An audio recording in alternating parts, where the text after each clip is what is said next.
من هیچ وقت واقعا دوست ندارم پنالتی بزنم به یه دروازه‌بان.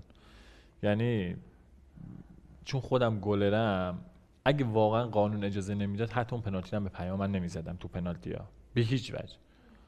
چون دوست ندارم گلری که هم پست خودم برم مثلا بهش گل بزنم، خدای نکنه خرابش کنم اینا.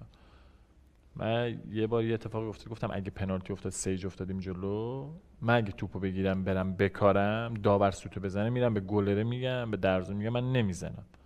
من اینقدر چون خودم گلر بودم به احترام میذارم، هیچ وقت نمیام خرابت کنم. حالا شاید توپ من بگیره، شاید اتفاق بدی باشه، ولی میگم اگه قانون اجازه میداد من اون پنالتی رو به پرسپولیس هم نمیزدم، واقعا دوست ندارم. حالا شجاع من میگه بزن.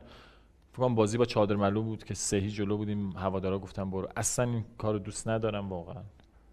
شاید خیلی دوست دارن که پنالتی بزنن حالا واسه دیده شدن اینا، ولی من واقعا دوست ندارم چون هم پست خودم رو میخوام خراب کنم.